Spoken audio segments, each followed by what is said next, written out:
Fala pessoal, nesse vídeo eu vou ensinar como regular, tonificar e sedar os pontos do paciente e você vai poder obter 90% de resultado já na primeira sessão.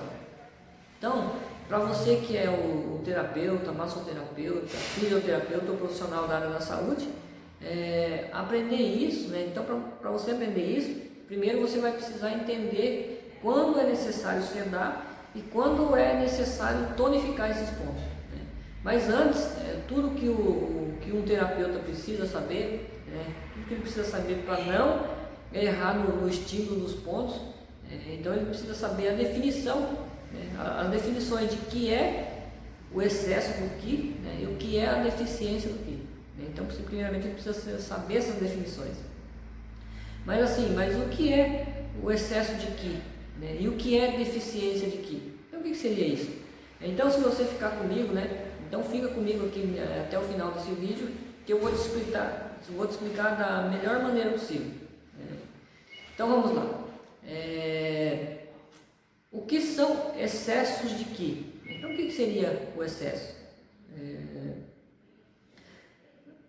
São doenças que existe uma estagnação na circulação do sangue ou que possuem fatores patogênicos que podem estar relacionado a alguma doença, como por exemplo o frio, o calor, a umidade, o vento, a secura e assim vai.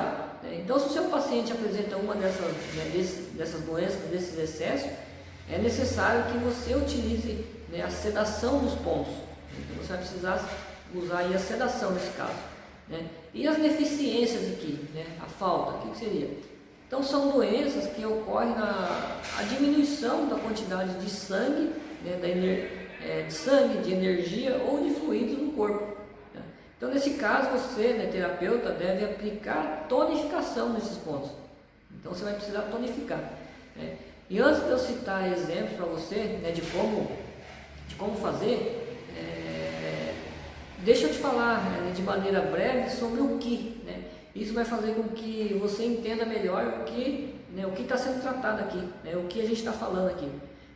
Então, para quem não sabe, o que ele compõe o universo.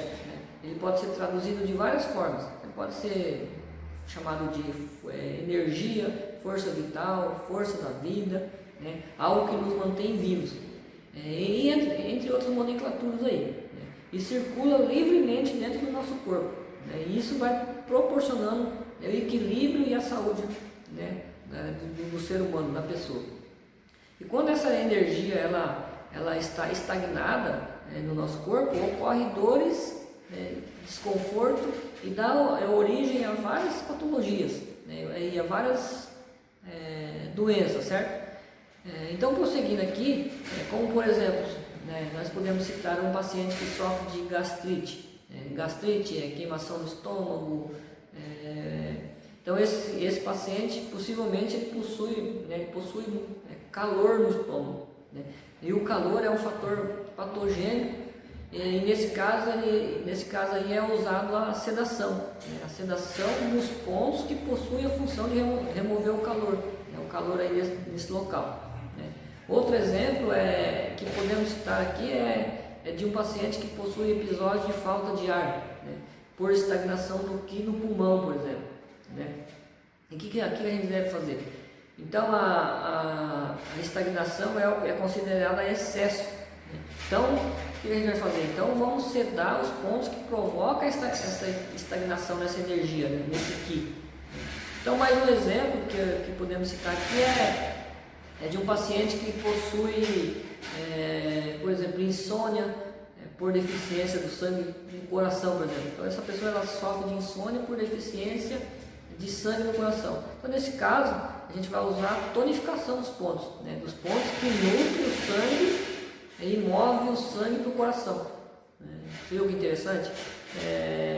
Então agora você imagina um paciente que possui a sensação de peso no corpo por deficiência da energia, por deficiência do ki no baço. Então o que a gente vai fazer aí? Então nesse caso a gente deve ser usado a tonificação dos pontos, né? Nesses pontos que tonifiquem o Ki do baço, né? Desse ponto do baço aí, que tonifica essa energia.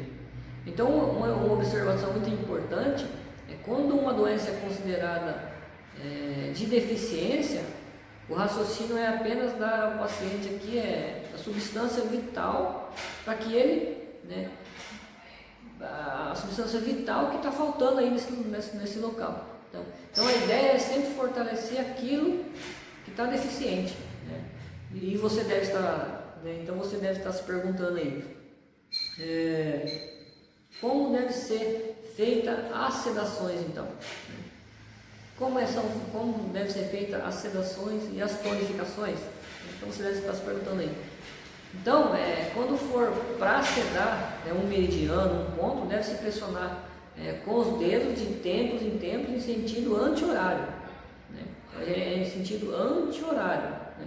E quando for para tonificar os pontos, né, de algum meridiano ou algum ponto, deve se pressionar com os dedos em tempos e tempos em sentido horário, daí, no sentido do relógio ali. Então,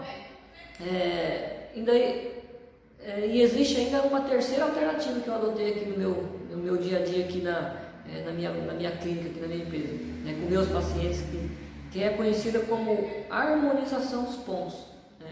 Então a gente faz uma harmonização desses pontos, né? Então nessa técnica, primeiro é necessário saber apenas quais os órgãos e os pontos que necessitam desse tratamento, né? Então, e a gente vai saber assim, de acordo com a patologia diagnosticada aí, né? Então você deve estar perguntando, mas como fazer isso, né?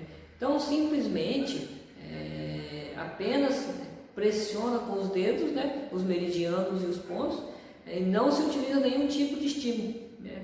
Simplesmente pressiona, né? Isso vai dar uma harmonização. E quando se pressiona esses pontos, automaticamente é passado um estímulo ao corpo e ele entende que existe, ele vai entender que existe uma desarmonia e que o desequilíbrio precisa ser reencontrado, né? Então, função do próprio organismo é entender e regular o metabolismo como um todo, né? Então ele vai regular como se fosse um todo aí. Então todas as técnicas são eficazes e cabe a cada terapeuta decidir qual ele vai usar em seus pacientes, né? Em qual os seus pacientes vão se adaptar melhor, né? Então lembrando que a melhor técnica é aquela que o paciente sai do seu consultório se sentindo melhor, né, do que no momento que ele chegou. Então ele precisa sair melhor. Então isso é a melhor técnica, né, que você vai usar aí. Então, entendendo bem entendendo tudo que eu te passei aqui, quando tonificar, né, quando é preciso sedar, bem como as definições de excesso, né, e quais as definições de deficiência. Então, a partir daí você vai ser capaz de colocar em prática aí no seu consultório e ter resultados positivos e a melhora, né, do seu paciente até 90% já na primeira sessão, né? Então, pessoal, espero que vocês tenham entendido, gostado aí dessa minha explicação, e até o próximo vídeo.